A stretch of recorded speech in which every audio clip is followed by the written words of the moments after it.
Bien aimé, tu ne peux pas sentir que tu es pardonné. J'ai souvent entendu ça dans les milieux des prédicateurs.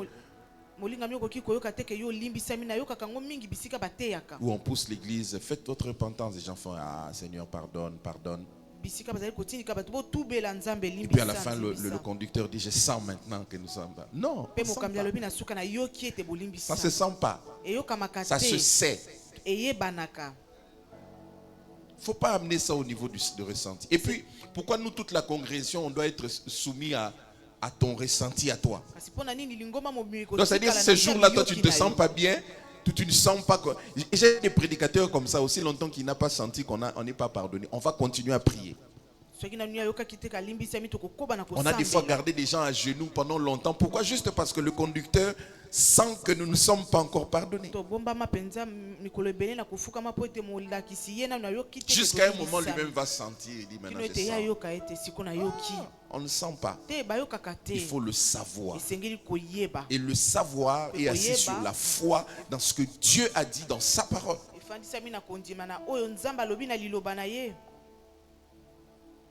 Donc il n'y a pas des jours où tu dois te sentir moins proche de Dieu. Et donc quand tu te sens à des moments moins proches de Dieu, ça prouve que tu n'as pas intégré la notion de la communion.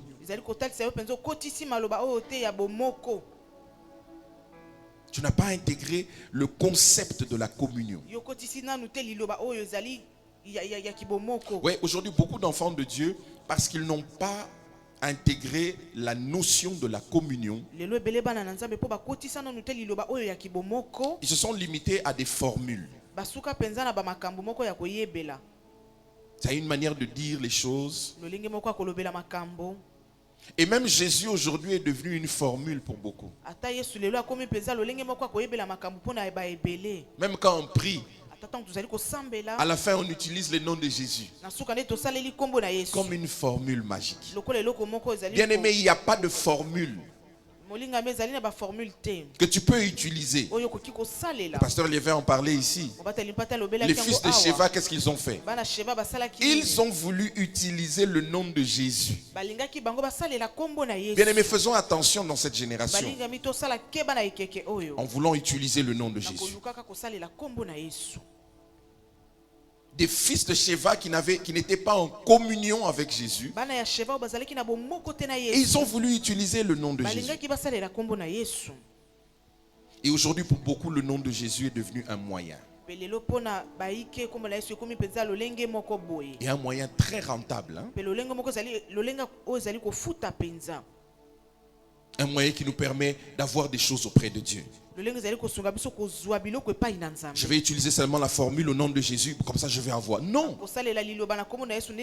Dieu, on ne peut pas se jouer de lui en utilisant une formule sans être en communion avec Jésus.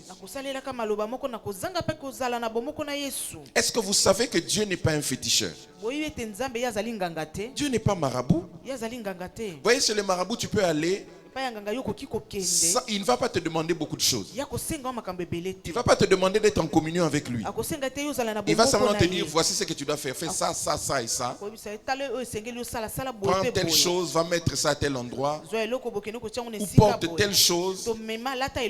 Utilise telle formule. Et c'est tout.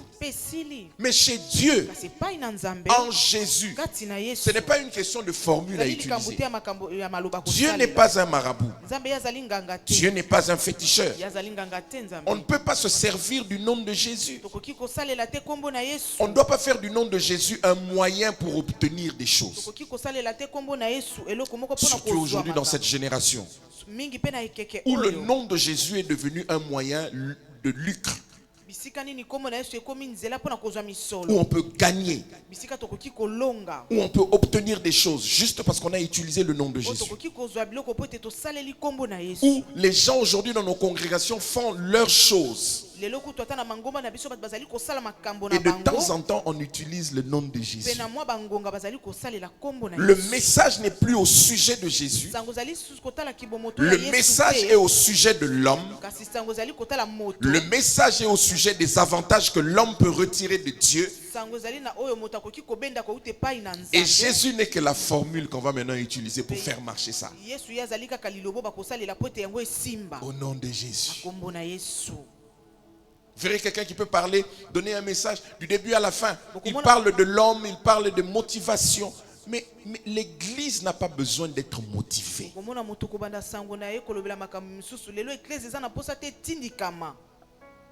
voulez être motivé à quoi? Pour devenir qui? Devenir quoi? Vous savez, quand on vient ici, on ne vient pas pour être motivé, on vient pour apprendre au sujet de Jésus. Parce que nous, aujourd'hui, quand nous commençons à motiver l'église, pour leur dire, vous devez aspirer à la royauté, vous devez devenir la meilleure personne, vous devez espérer. Mais même les païens peuvent avoir ces choses-là sans... Pourquoi aujourd'hui dans cette génération, Jésus est devenu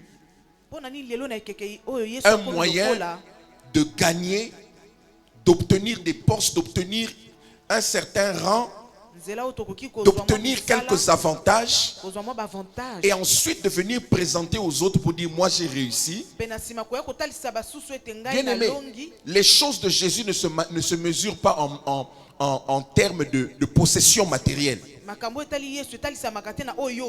Si c'était ça, Jésus allait être le plus riche. Si c'était ça, les apôtres allaient être les plus riches. Et vous allez vous rendre compte que ni Jésus ni les apôtres n'étaient les plus riches. Alors pourquoi dans cette génération, nous serviteurs de Dieu, nous voulons prouver que nous avons réussi par nos possessions matérielles et financières?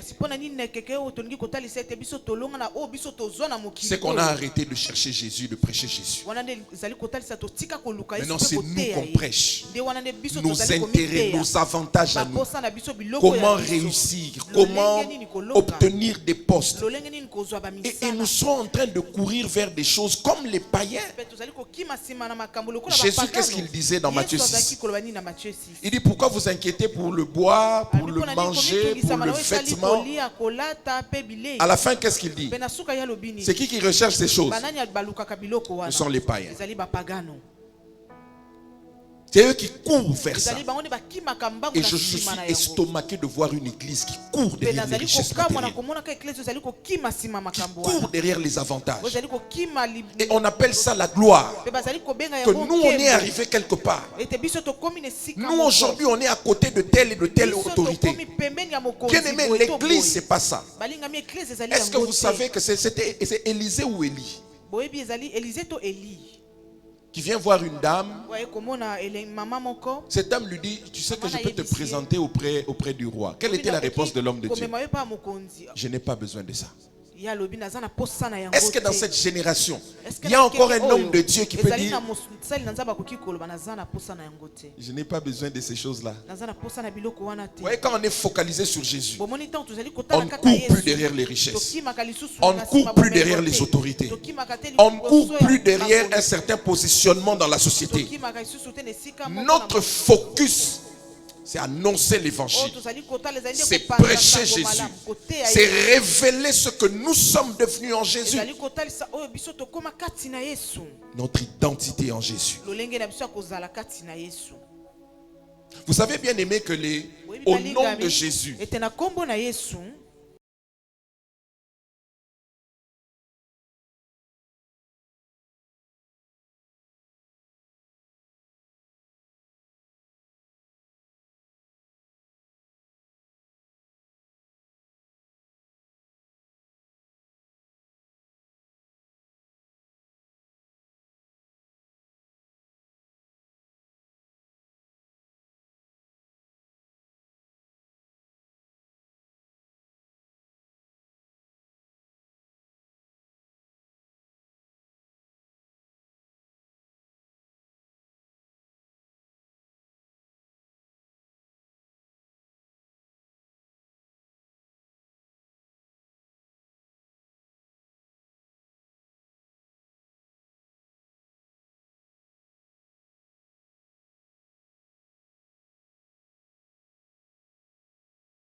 sois béni. Alléluia. Père, ce soir, nous te rendons toute la gloire, nous te rendons l'honneur. Bénis ces instants. Bénis encore ta parole dans nos cœurs au nom de Jésus, notre seul Seigneur et Sauveur. Amen. Amen. Dès que c'est bon, faites-moi signe. Je suis en train de dire le nom de Jésus aujourd'hui. Tu ne peux pas l'utiliser comme un moyen, comme un slogan. Aujourd'hui, le nom de Jésus a été réduit à un simple slogan. C'est un peu comme à l'époque du MP. Jésus n'est pas un slogan. Le nom de Jésus là n'est pas un slogan qu'on peut utiliser comme les adeptes d'un parti politique.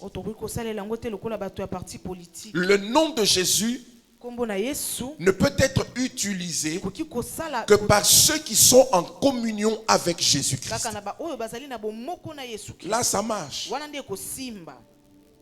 Pierre disait à ce paralytique, je n'ai ni or ni argent, mais ce que j'ai, je te le donne. Vous voyez, Pierre et Jean n'avaient pas d'argent, hein, ils n'avaient pas d'or. Vous savez, si un jour on se retrouve au ciel avec cette génération, les Pierre et les Paul vont nous poser des questions. Ah, vous vraiment, vous avez bénéficié du nom de Jésus. Plus que nous, hein? Mais comment vous en êtes arrivé là? Vous savez, les gens comme Paul, comme Pierre, s'ils pouvaient se réveiller aujourd'hui et voir ce que le message est devenu, ils seraient étonnés. Hein? Mais comment vous avez commencé à utiliser le nom de Jésus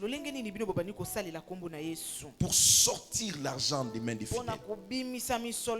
Quelqu'un a même dit, les fidèles c'est comme des vaches. Il faut les traire pour avoir le lait.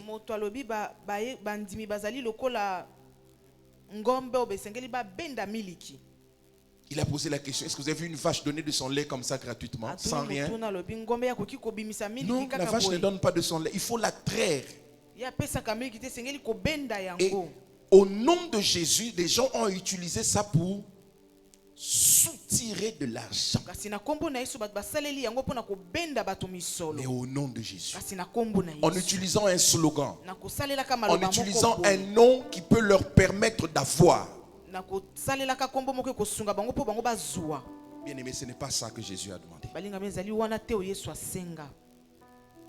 Quelqu'un a dit il y a quelques années, les messages finissaient par un appel à recevoir Jésus. Mais aujourd'hui, les messages finissent par venez sceller. Sceller le message. Donc ça veut dire que si on ne scelle pas, ça reste, ça va s'évaporer, ça va se perdre. Il faut venir bloquer. C'est les performances. Ça n'entre pas dans le message de la grâce.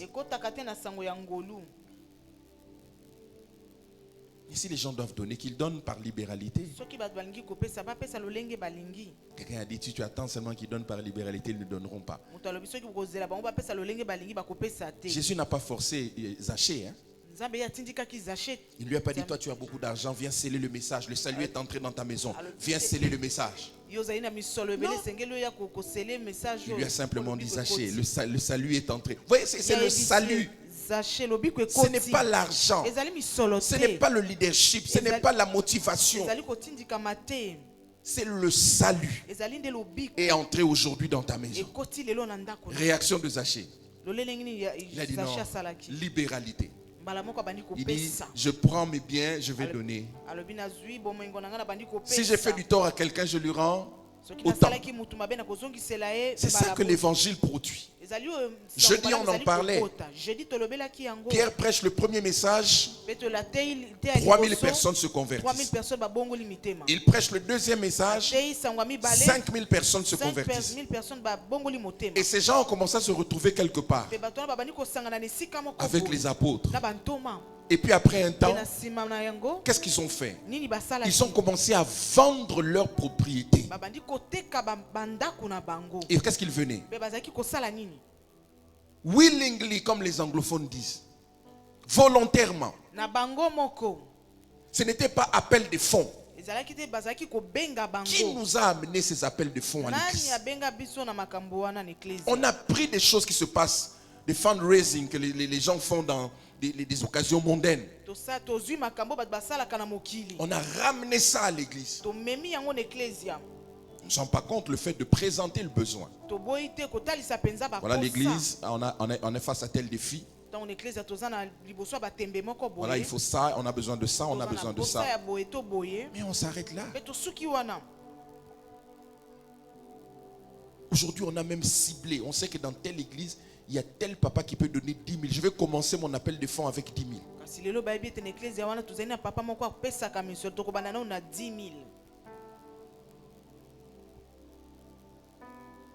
Appel de fonds. Et tout ça au nom de Jésus. Hein? Je vais parler de ce qui s'est passé à Lubumbashi il y a quelques années. Dans l'église de Baba Lukusa. Quelqu'un est venu. Il a fait service prophétique. Il a soutiré l'argent. Même les $20 qui étaient restés dans ta poche là.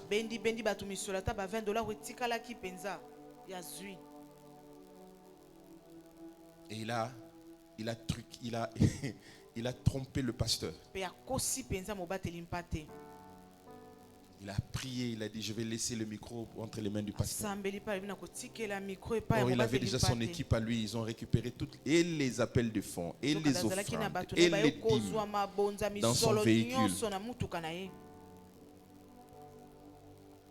Les Kinois disent à Fongolier Michou. C'est-à-dire, il lui a ouvert les yeux. Mais à l'église, et au nom de Jésus, hein, un moyen de gagner, de soutirer, d'escroquer même.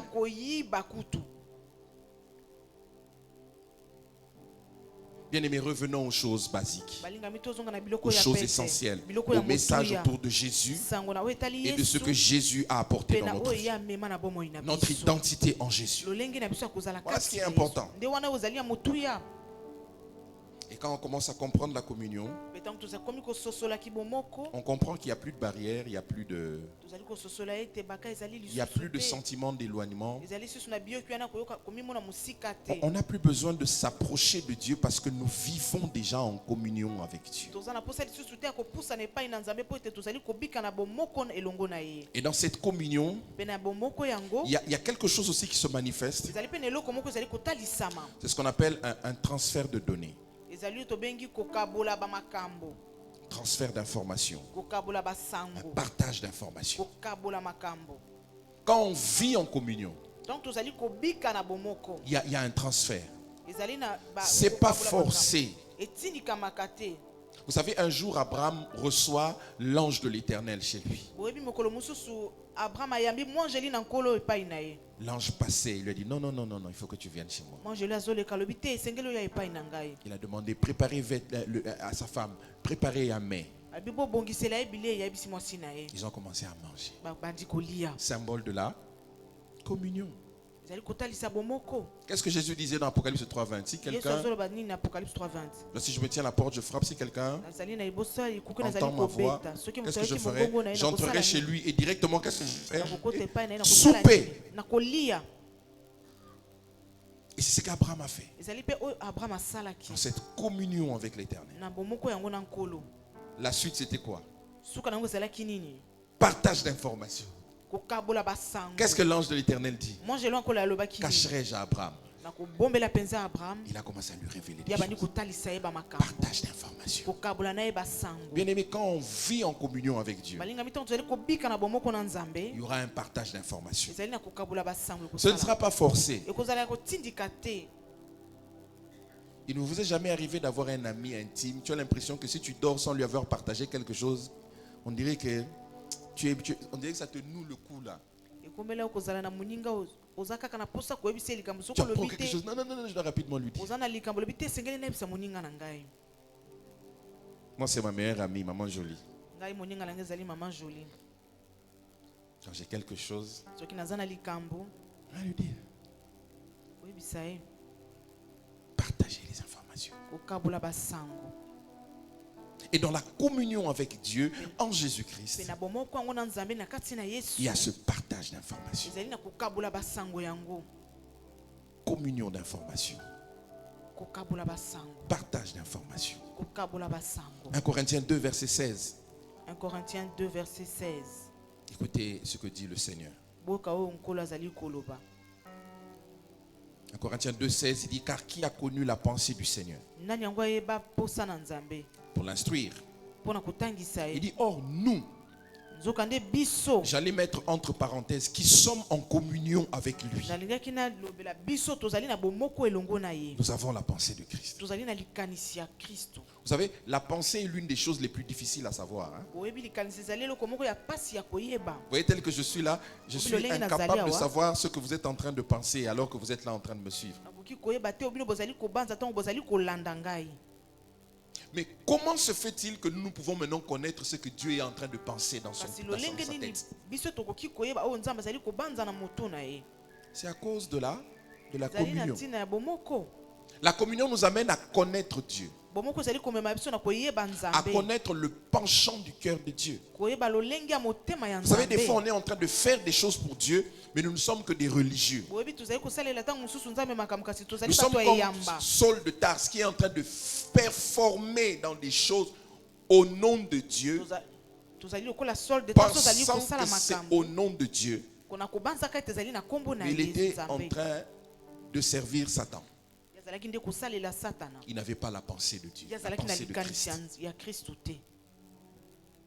Il avait la pensée de sa communauté. Il avait la pensée du judaïsme. Il avait la pensée de sa coutume.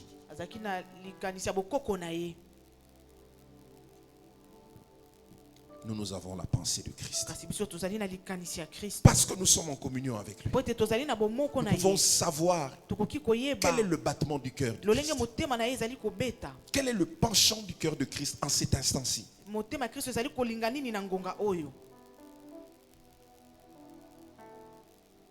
Je connais quelqu'un,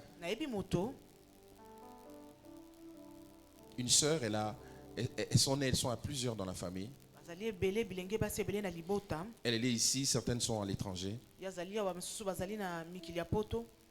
Mais il arrive des fois que tu l'appelles au téléphone. C'est sa sœur qui répond à sa place. Et tu ne te rendras même pas compte que c'est sa sœur qui est en train de te répondre. Elle peut dire à sa sœur, toi dépose le téléphone, donne-moi le téléphone.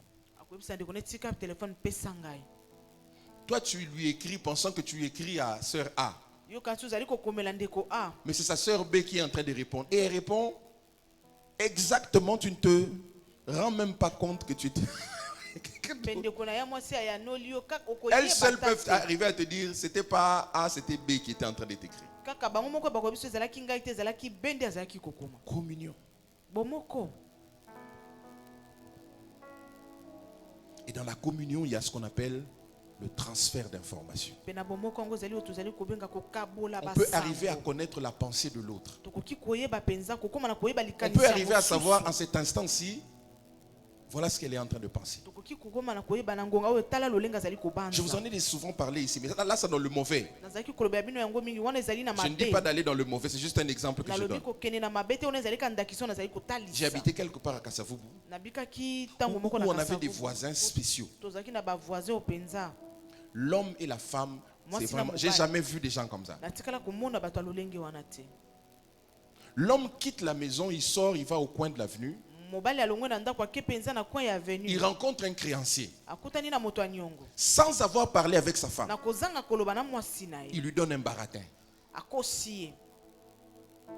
Le monsieur dit non, je dois aller voir ta femme. Toi reste ici, je vais aller. Il arrive auprès de la femme. Le même mensonge. Une frappe chirurgicale de mensonge. Et puis on a dit mais c'est pas possible.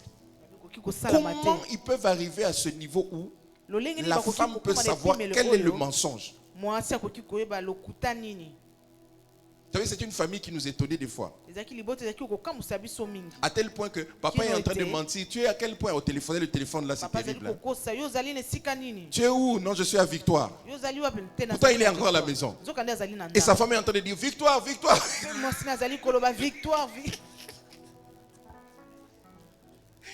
Vous vous rendez compte de ce genre de... La femme est en train de dire Victoire, Victoire, Victoire. Et lui dit alors, ah tu vois, hein, je suis à Victoire. Mais pourtant il n'est pas à Victoire, il est encore à la maison, il ne s'est même pas encore douché. Quel niveau de communion, quel niveau de partage d'informations. Et là, c'est dans le faux. C'est-à-dire c'est possible aussi en Dieu d'avoir la pensée de Dieu. Dans la communion, nous pouvons savoir quelles sont les attentes de Dieu. Comment Christ aurait réagi en ce moment-ci? Comment Christ aurait parlé en ce moment-ci? Vous imaginez, vous écrivez à quelqu'un, sa sœur répond. Toi, tu ne sais pas. C'est après qu'on vient de te dire, oh, tu n'étais pas en train de parler avec moi, tu étais en train de parler avec ma soeur.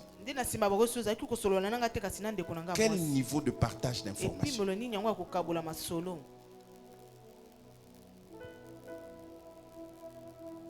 savez, des fois, quand on est en communion avec quelqu'un, on peut réfléchir aux mêmes choses, aux mêmes instants. Ça ne vous est jamais arrivé? Même des fois de parler au même instant. C'est-à-dire d'avoir la même réaction devant une situation au même instant. Ça dépend du niveau de complicité qu'on a. Et c'est cette complicité-là que nous devons découvrir. Vous savez, Église, Dieu nous a fait partir du royaume des ténèbres. Pas pour nous laisser comme ça dans le vide en train de nous trimballer. Mais il nous a maintenant placés dans un cadre, dans un univers. Et cet univers, ça s'appelle la communion avec Christ ou en Christ. Toute notre vie maintenant dépend de cette communion en Christ.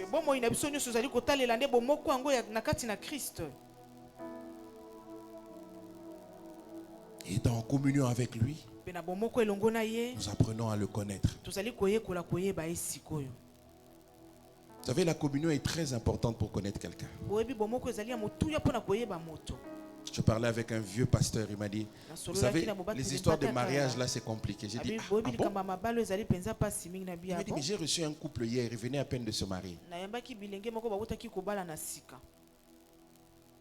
Vous savez, les chéris là, les fiancés, ils s'écrivent jusque tard dans la nuit. C'est comme si la journée de demain n'arrivera pas. Vous aussi les fiancés, laissez-nous tranquilles. Ils aiment impressionner les gens des fois. Tout le temps au téléphone. Des emojis, des bisous. Venez vivre ensemble là. Si ça continue, à gloire à Dieu. Parce que des fois, ce qu'il y a avant et ce qu'il y a dans le... Quand on est encore fiancé, c'est des bisous. Je ne peux pas dormir sans te voir. Je ne peux pas dormir sans te parler. Mais quand on devient marié, des fois on dort. Des fois 2 semaines, 3 semaines. Rando qui ne finit pas. Seuls les mariés prenaient ces histoires-là. C'est facile quand on est fiancé, hein, on ne s'entend pas. Ah, va chez toi, moi je vais chez nous. On peut faire un temps. Mais maintenant là, vous vivez dans la... Et ce jeune couple-là, il venait à peine de se marier. Mais ils n'avaient jamais imaginé qu'ils étaient tellement différents.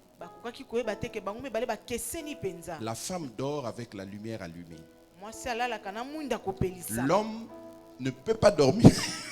Il faut éteindre. Premier jour de mariage, nuit de noces. La femme dit il faut laisser. L'homme dit non. On doit éteindre. Bon, comme dans ce domaine-là, c'est toujours les hommes qui souffrent. L'homme a souffert avec lumière. Et le matin, il avait mal à la tête parce qu'il ne s'est pas reposé. Il a subi ça 2 jours, 3 jours, 4 jours. Le 5e jour, il y avait panne d'électricité. La femme ne supporte pas la chaleur. Elle doit dormir avec, il faut un ventilateur. L'homme dit, moi je ne supporte pas le ventilateur. Cause des problèmes encore. Et après 2 semaines, ils vont voir le pasteur et il dit non, ça ne marche pas. On ne peut pas vivre ensemble. Il dit, moi je ne supporte pas de dormir avec la lumière allumée. Il dit, moi il faut que ça soit allumé. Il dit, moi je ne supporte pas le ventilateur. Moi c'est le ventilateur. Maintenant on t'amène un dossier comme ça, pasteur. Comment tu vas trancher? Vous voyez que dans la communion, on découvre des choses des fois qu'on n'aurait pas pu connaître avant. Hein? C'est dans la communion qu'on apprend ces choses. Une personne, tu peux véritablement la connaître que dans la communion. En vivant, en passant du temps. Et l'appel à la communion, c'est ça l'appel de Jésus. On l'a lu, Dieu est fidèle, lui qui vous a appelé à la communion de son Fils, notre Seigneur, Jésus-Christ. Il nous a appelés, venez vivre avec moi dans la communion. Venez partager des choses de qualité, des moments de qualité avec moi. Qui est un partage d'informations. Parce que la communion, c'est toujours un partage d'informations. Jean 13, versets 21 à 26, un texte que nous connaissons tous. Jean 13, 21 à 26. Celui qui écrit ici, c'est quelqu'un qui s'est fait passer pour quelque chose.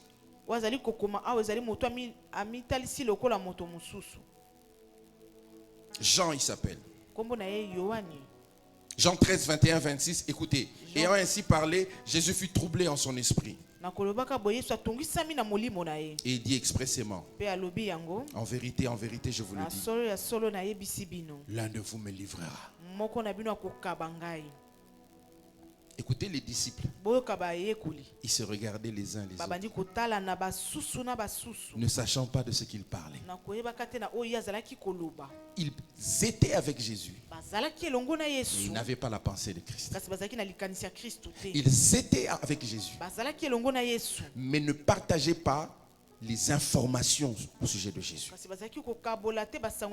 allez vous rendre compte qu'ici, ça fait un temps que Jésus a commencé à leur dire, le Fils de l'homme va aller à tel endroit, il sera livré entre les mains. Ça, c'était le message de Jésus. Mais ils n'avaient pas compris la pensée de Christ. Alors quand il leur dit, l'un de vous me livrera, ils ont commencé à se regarder. Ils ne comprenaient pas de quoi Jésus parlait. Écoutez comme Jean parle. Jean n'est pas humble. Hein? Il dit un des disciples. Mais c'est ton nom carrément, moi Jean. Non, il dit un des disciples. Celui que Jésus aimait. Jean, qui t'a dit que Jésus est celui que il aime le plus? Tu es celui que Jésus aime le plus. C'est-à-dire, il s'est donné cette place-là. Il s'est donné cette position-là. Vous savez, en matière de communion, il y a des positions que nous prenons. Les autres ne comprendront pas. Mais c'est comme ça.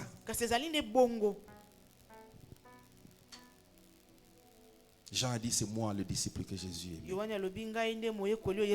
Jean, Jésus aimait tout le monde. Mais pour lui, Jésus l'aimait plus que tous. Il dit, le disciple que Jésus aimait était où? Couché sur le sein de Jésus. Ce que Pierre ne pouvait pas faire.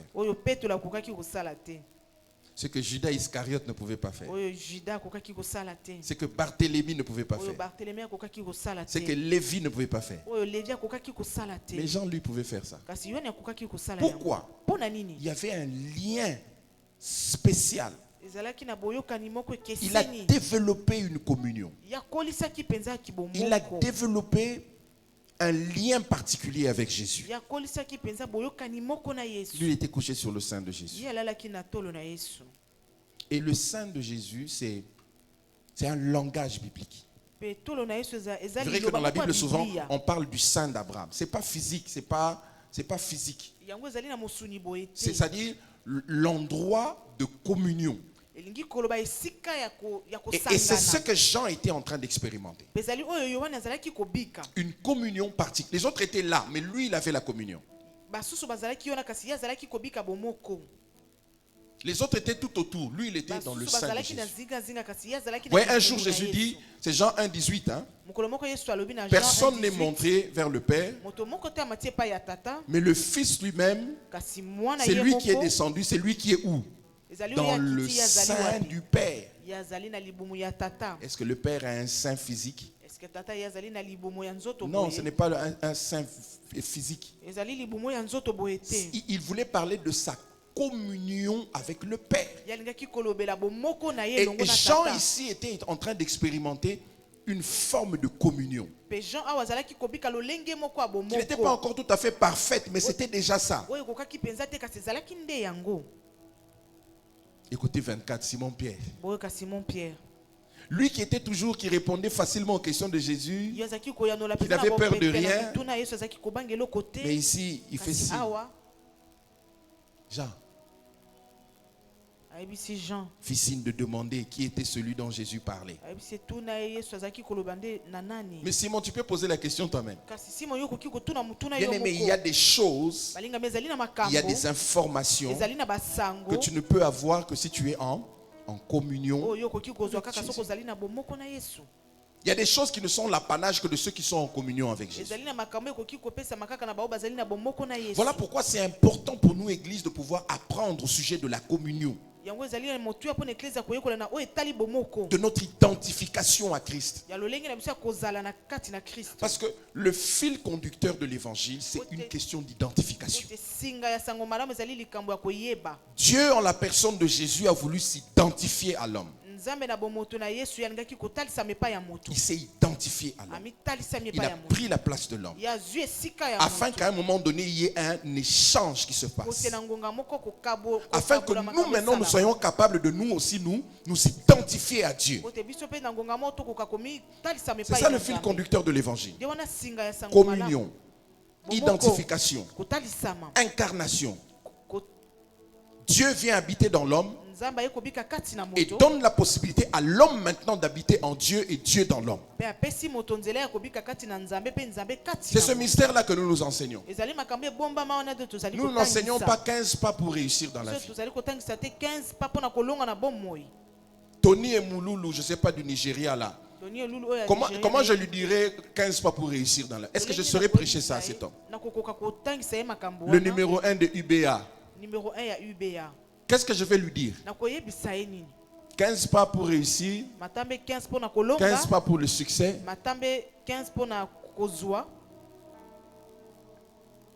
Nous prêchons ces choses. Cette communion. C'est ce que Jésus et les apôtres ont enseigné. Et voyez le disciple de Jésus au verset 25. Et ce disciple, il dit encore, tu es déjà sur le sein de Jésus, mais il se penche encore sur la poitrine de Jésus. Il dit, Seigneur, qui est-ce? Il veut dire, ces autres-là ont peur, mais moi, je n'ai pas peur de toi. Vous voyez, quand on vit la communion avec Dieu, on n'a plus peur. Dieu n'est pas un terroriste. Il y a beaucoup d'enfants de Dieu aujourd'hui qui ont l'image d'un Dieu terroriste. Un Dieu fâché. Vous savez, maintenant, là, il y a un nouveau virus qui a commencé à faire des dégâts. Hein? On en parle en Ouganda. Il semblerait que dans l'est du pays aussi, il y a une partie. Hein? J'entends voir maintenant les prédicateurs qui vont se lever et vont dire c'est la colère de Dieu. Quand Ebola frappait ici, ils avaient dit Dieu était fâché, il a voulu décimer les gens. Mais heureusement que ça n'a pas marché en Afrique. Donc ce Dieu-là n'a pas été incapable d'éliminer les Africains. Ou les Africains sont plus forts. Parce que partout c'était l'hécatombe, mais sauf en Afrique. Arrêtez avec les messages saisonniers. Vous voyez, la saison. Quelle saison? Et ils aiment des textes comme Joseph. La saison de Joseph. La saison de la gloire. L'évangile n'est pas saisonnier. L'évangile, il est éternel. C'est la pensée de Dieu qui est éternelle. Ce n'est pas des saisons. Ou même aujourd'hui, on chante même les saisons. C'est ma saison. Mais c'est ta saison. Et puis, nous, qu'est-ce qu'on va? Et puis cette saison-là, c'est juste des choses matérielles. Des avantages humains, financiers que toi tu as maintenant. Et vous savez que nos chanteurs doivent faire aussi beaucoup d'efforts. Hein? Bon, maintenant, quand tu nous dis, tu nous chantes la saison, tu veux dire quoi? Toi, tu es arrivé. Nous, on n'est pas encore arrivés. C'est le temps de ma gloire. Et c'est toujours le même scénario, hein? J'en parle souvent ici. Quelqu'un qui était dans la misère, qui n'avait pas de travail, la famille le rejette. Et puis, Jésus intervient. Et puis, demain on le voit.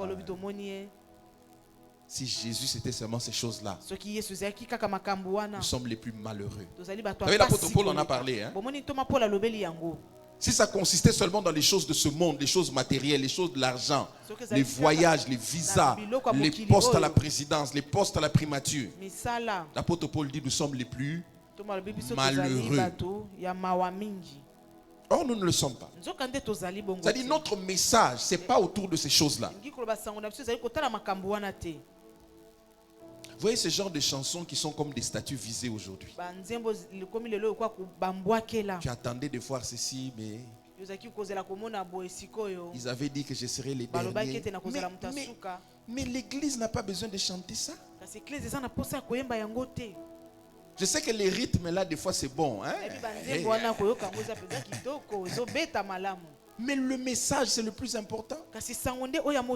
Le message, ce n'est pas des pics qu'on envoie par nos chansons. Laissez ça aux musiciens profanes qui font des pics les uns les autres dans leurs chants. Le chant de l'église, c'est ce que Jésus a fait pour eux à la croix.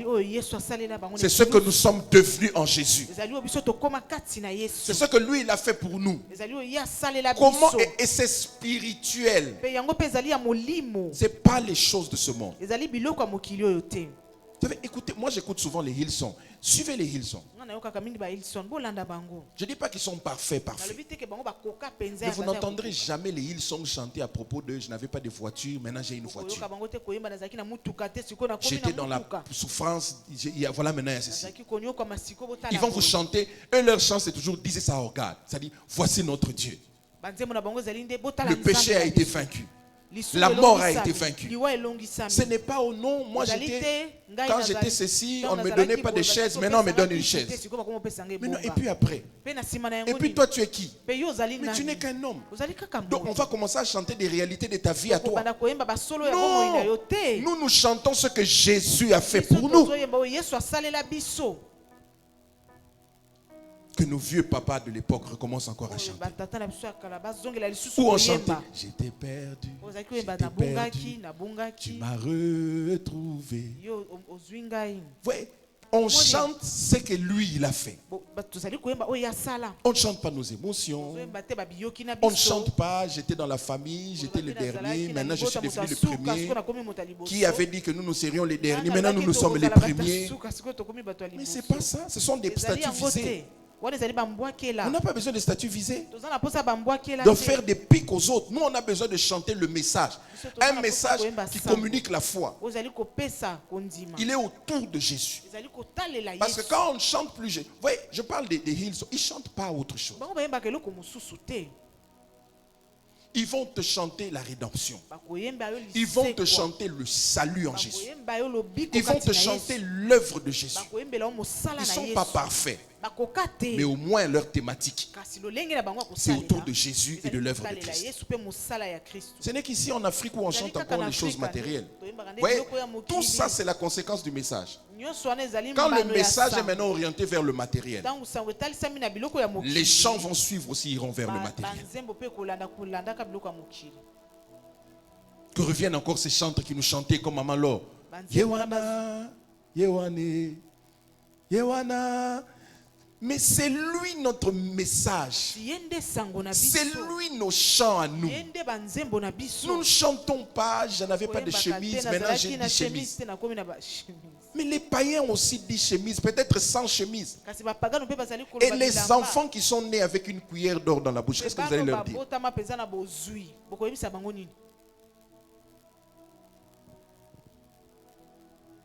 Oh non, je ne pouvais pas voyager, maintenant je voyage. Vous savez qu'il y a des enfants qui voyagent. Alors que nous les grands là des fois, voyager c'est con. Mais il y a des enfants qui voyagent. On en parlait dernièrement avec une dame de l'Igabi. Ah, Mila a voyagé, visa. Maman jolie, elle n'a pas de visa. Mais Mila a voyagé 2-3 fois. Elle n'a que 2 ans maintenant. Maintenant, si le voyage devient ce que Jésus fait en exclusivité. Maintenant, les gens qui ont ça sans Jésus, qu'est-ce qu'ils nous diront? Nous sommes déplumés comme un pasteur dit. Nous n'aurons plus de message à dire à ces autres personnes-là. Le voyage, c'est rien.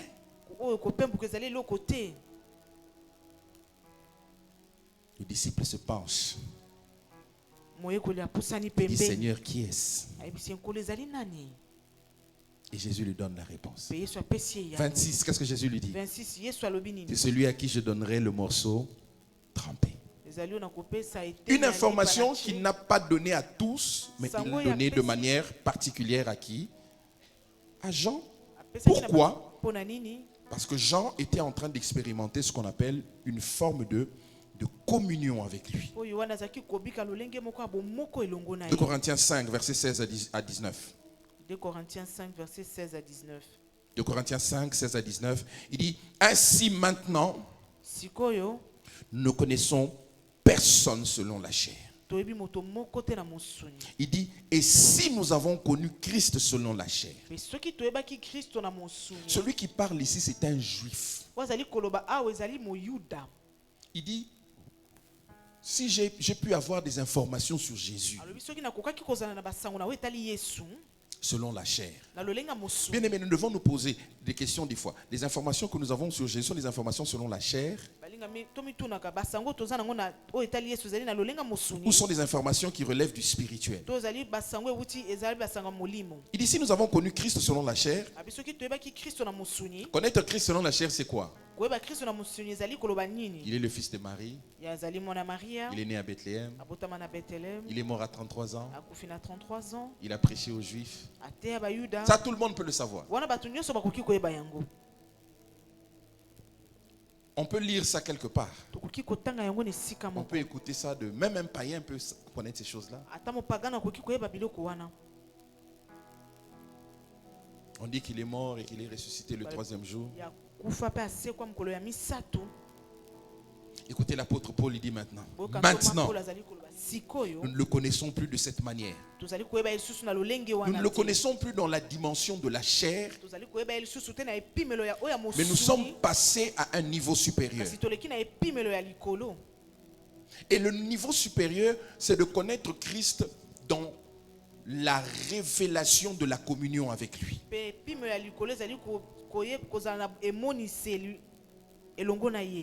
Vous savez, celui qui parle ici, un jour alors qu'il pensait servir le Seigneur, sur le chemin de Damas, il a rencontré Jésus. Mais vous savez ce qui est curieux, les gens disent, les gens voyaient la lumière, mais la voix, il n'y avait que lui qui entendait.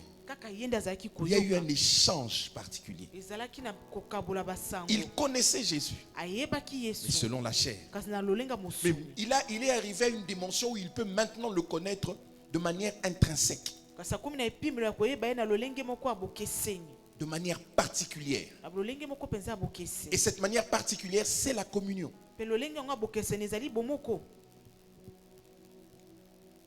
De quelle manière connais-tu Jésus? Non, nous allons aller à l'église chaque dimanche. Ce n'est pas suffisant. Nous prions chaque dimanche, chaque soir avant de dormir. Ce n'est pas de ça que nous parlons. Surtout nous qui récitons la prière de notre Père. Il y a plus que ça. connaître Jésus, mais dans une relation particulière. Voilà pourquoi le verset 17, il dit, si quelqu'un est comment? En Christ. C'est le concept le plus utilisé par les apôtres. Je pèse mes mots. En Christ est un concept globalisant. On peut comprendre le message de l'évangile dans ces deux mots. En Christ. En fait, tout le message, toute notre vie, tout ce que nous pouvons avoir auprès de Dieu, c'est en lui. Donc, manquer de comprendre en lui la communion là, c'est passer à côté des choses qui sont les nôtres. On dit si quelqu'un est comment, il est en Christ. Qu'est-ce qu'il devient? Il est une nouvelle créature. Y a-t-il de nouvelles créatures ici? Et tu verras que ton nez n'a pas changé, ton teint n'a pas changé, ta taille n'a pas changé. Mais tu es une nouvelle créature et c'est comment? C'est en esprit. C'est pas physique. Ce n'est pas dans des considérations humaines, matérielles. Vous voyez, aujourd'hui, quand on a ramené la chrétienté ou la réussite à des choses matérielles, c'est qu'on est en train de contredire ce que ce passage est en train de dire. Quand aujourd'hui notre réussite financière devient la preuve que nous sommes en intimité avec Jésus, c'est faux. Il y a une église de pygmées maintenant là qui sont en train de prier dans la forêt équatoriale. Peut-être sous des rameaux, sous des bambous. Ils n'ont pas le confort matériel et physique que nous avons, mais ils sont en Jésus de la même manière que nous sommes en Jésus. Et nous ne pouvons pas dire qu'eux sont moins en Jésus que nous, parce que nous avons réussi matériellement.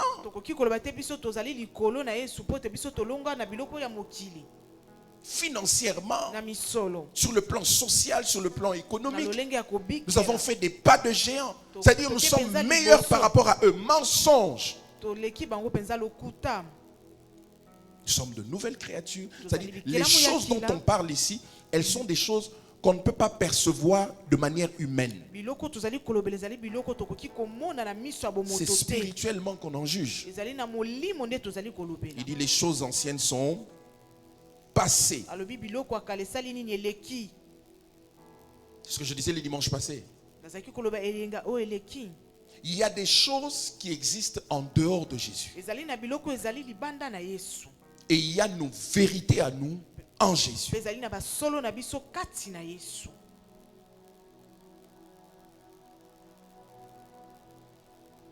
Les choses anciennes. Les choses spirituelles anciennes. Vous voyez quand les gens disent vous ne connaissez pas les familles, nous venons, les réalités de nos familles. C'est ça qu'on appelle les choses anciennes. Nous venons d'une famille de chefs coutumiers. C'est ça qu'on appelle les choses anciennes.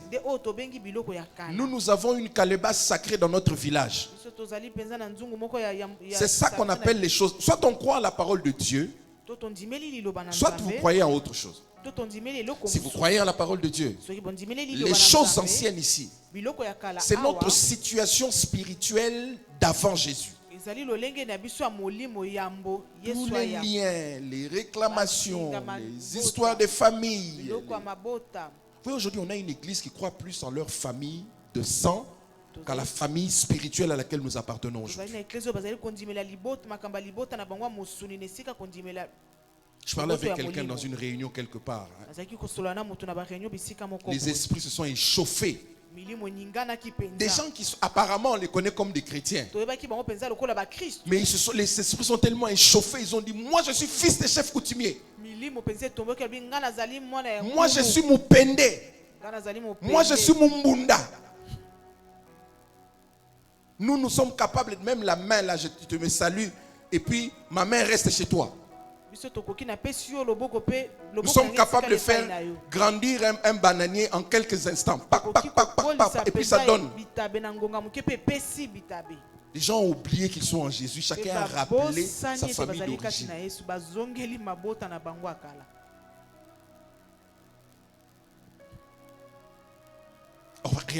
Et souvent, beaucoup d'enfants de Dieu font ça parce qu'ils n'ont pas compris que nous sommes devenus de nouvelles créatures. Les choses anciennes sont passées. Et on dit, voici maintenant, toutes choses sont devenues nouvelles en Christ. Et ces choses sont nouvelles, c'est-à-dire on doit les apprendre.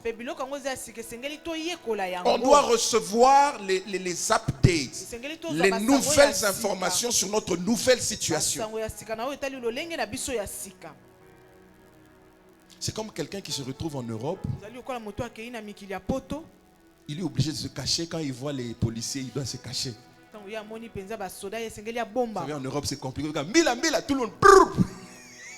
Les Africains, ils disparaissent, ils détalent comme des lapins.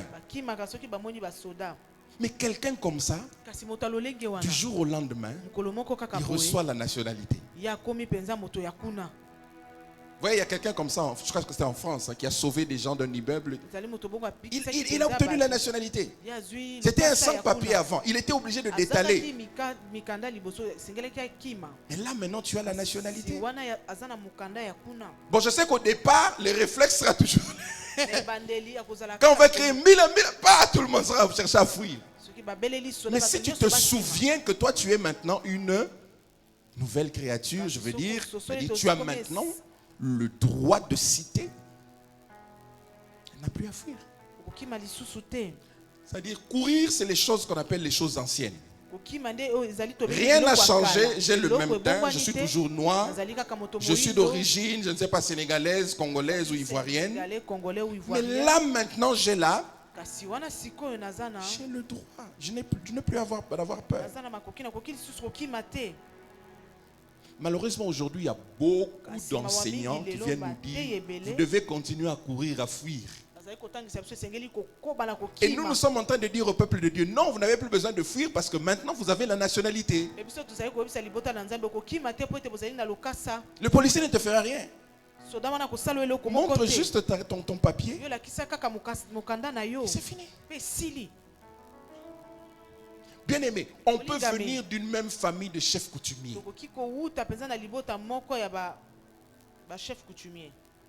Et que moi maintenant je suis en Jésus.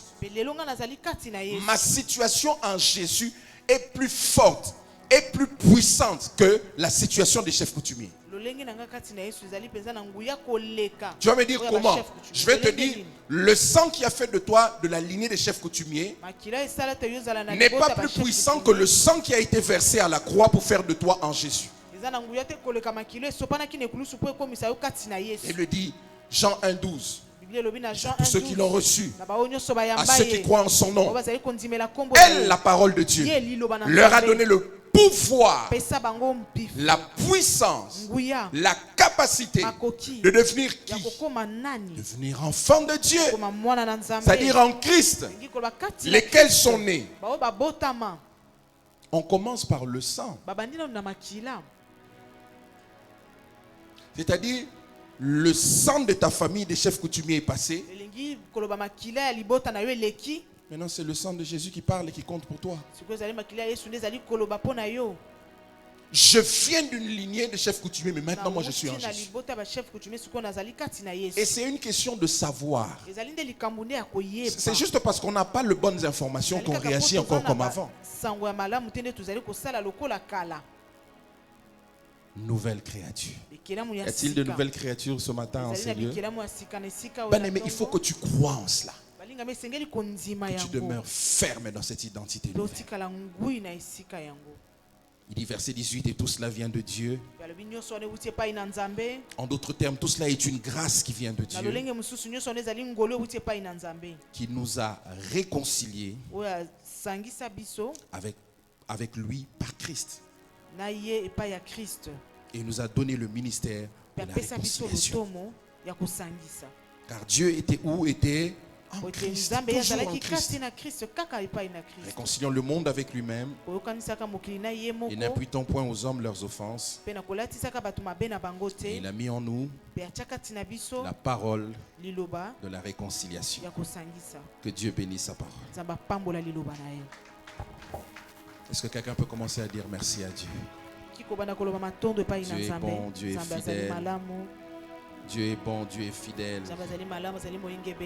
Si quelqu'un ce matin commence à dire merci pour la communion, je veux que tu rendes grâce avec tes propres mots et puis je vais nous guider dans une prière.